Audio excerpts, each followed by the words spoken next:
Now, ahead of the final OPEC output meeting for the year, Bismarck Rewane joins me in the studio to take a look at what this meeting could mean for Nigeria's oil revenues in 2014. Thank you so much, Bismarck, for joining us. All right, so it's a big meeting, I guess, and probably more significant than more recent meetings, simply because of what we know has been transpiring with respect to Iraq and the West, Iran rather, and the West. So your take on what this meeting is likely to mean for Nigeria's oil revenues? I think first and foremost, let us restate the fact that Nigeria's economy is highly oil and gas dependent. That's given. Two, there's no more profound time than now in the balance of the oil markets, in the sense that even before this meeting, it was quite clear there's been bickering between Iran, Iraq, Saudi Arabia, and Kuwait. Now, oil production, OPEC production is 30 million barrels and has stayed there.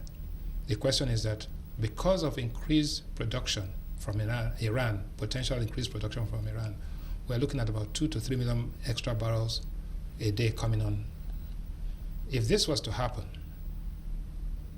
then it means that the price leadership of OPEC will be threatened. Somebody has to take the slack. Two possible outcomes. One, enforce the present quota, or two, reduce the quota. Right. Now, we suspect that Saudi Arabia, Kuwait, and UAE will take some slack. But if they're taking some slack, that is cutting back their own production, they would probably also insist in enforcing the present quota. For Nigeria, Nigeria's quota is 1.7 million barrels. Nigeria's projection for 2014 is 2.39, that is 2.4 million barrels a day, including condensates anyway. Now, if we're to enforce 1.7 million barrels a day, then it means that we'll have to take about 200,000 to 300,000 barrels off the table. All right. In that case, the revenue impact could be quite significant. Right. So it calls on the Nigerian government to come up with, faced with three stark choices. One, stimulate the economy, stabilize the economy, or actually adjust the economy. All right, but before we talk about what it could mean for Nigeria's economy and how the authorities react to that, let's talk about the oil price, because I guess that is the whole idea here, to make sure that that oil price remains above $100 per barrel. Your thoughts about, with all that is going on across the world, do you think that is a likely outcome? No, it's not going to happen. I think, to be honest with you, all the projections I've seen, including that of the Wall Street Journal, is that oil prices will come down by about $10 a barrel. So WTI is now $93 a barrel. Let us assume worst case scenario comes to $83 a barrel. The premium between WTI and Bonny Light has expanded to its highest point, about $26 a barrel. Right. I think that premium will shave down to about $15 a barrel. So we're likely to see sub $100. We are going to be seeing, I think we could see $95 a barrel. The difference between 111 and 19 and 95 is $16. $16 multiplied by 2 million barrels is quite significant. It is, even from a percentage, that's like, we're shaving off close to 10%, if not more. Yes, so the reality is that what is Nigeria going to do in a $95, 2 million barrel a day economic environment? Right. Are you going to stabilize? Are you going to grow? Or are you going to adjust? Right. Well, of course, we have a transformation program in Nigeria in terms of an economic transformation agenda that has been put out by the president. A lot of that has been linked to how we're going to diversify this economy away from oil. Going into next year, how much progress do you see in that respect? No, diversification is based on the assumption that there'll be structural shifts. Structural shifts means that there's some pain before the gain. In the electoral cycle of Nigeria, once you're running for a second term, you cannot make those pain. You cannot take those pains in the first term. The only time you can take the pains. Are you looking at things like cutting all subsidies and stuff like that? Passing the PIB, right? No, increasing incentives and all that, making some major strategic shifts from where you are, which will increase the linkages. You see, these are things that are good to have, but the political reality is that the government will be dealing with what we need to have. All right. So what about taxes, though? How do you see that changing going into next year? Well, the point is that once revenues come down, then the pressure to collect taxes increases.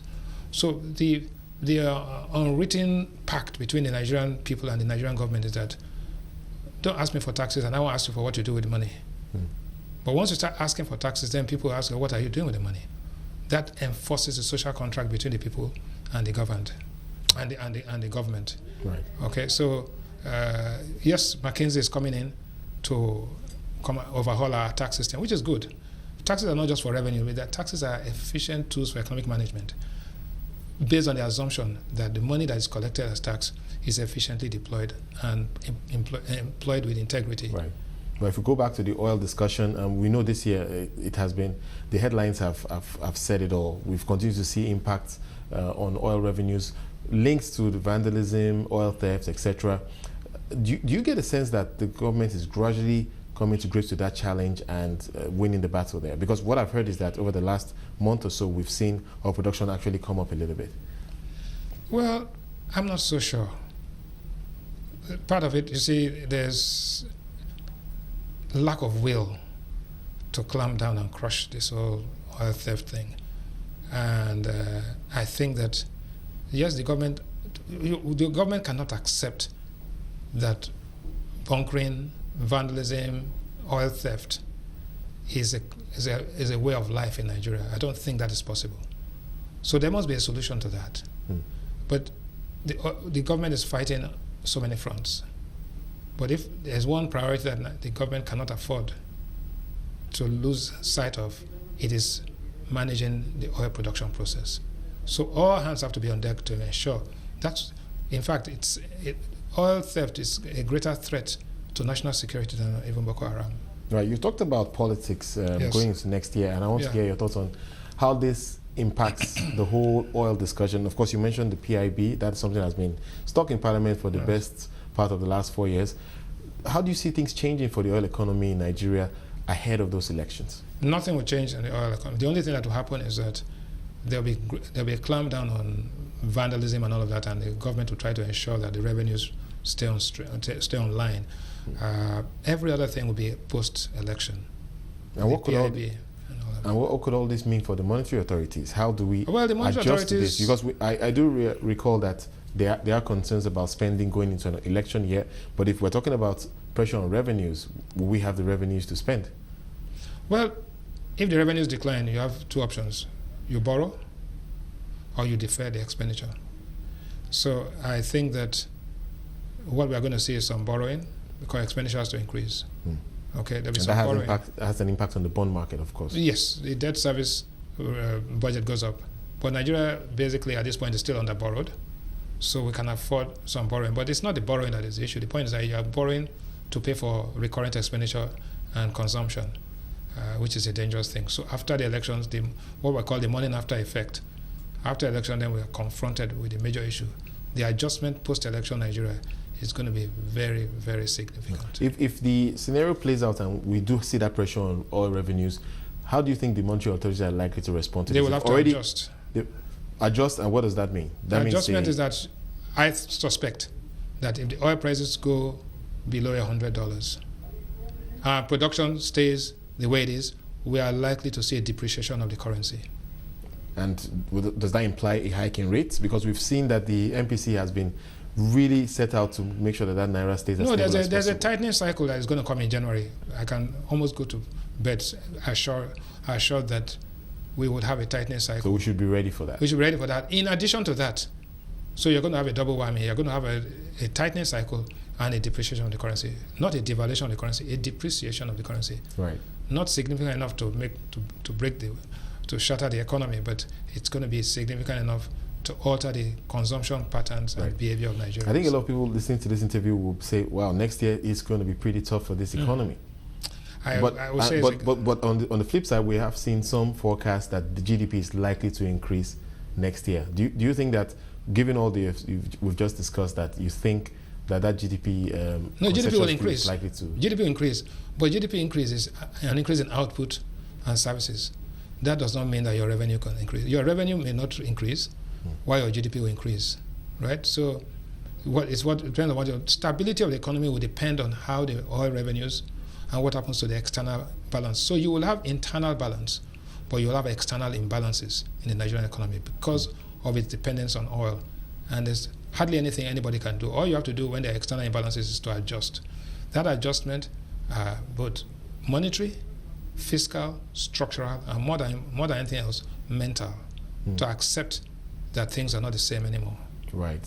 So tough times coming up. Oh, okay, yes. The final point I want to get to is coming back to this transformation agenda of the economy, of the government, and how they're looking to diversify, get more revenue sources. Yeah. Agriculture, we've seen the Agri Minister winning the first person of the year. So certainly some people think that he's doing something right. Yeah. But what's your assessment of all that we're seeing in terms of diversifying this economy away from oil? Those efforts are worthwhile, but it takes a long time before those things bring bacon to the table. The thing about oil revenues and exchange rate management is that it's instantaneous. Whilst all of this agricultural power reform and all this, it takes 3, 4, 5 years before you start seeing the benefits. Right. And the benefits are not that appreciated because the efforts are long-term and the rewards are. So, without prejudice to that, I will not take away from the fact that in 2014, Nigeria is going to be confronted with a global economy that is in transition and tension. In fact, someone says the T word next year, tapering, is something else to think about. That's why they call it tensions and transition. Right. Bismarck, let's leave it there. Thank you so much for joining us. Bismarck Rewane from Financial Derivatives.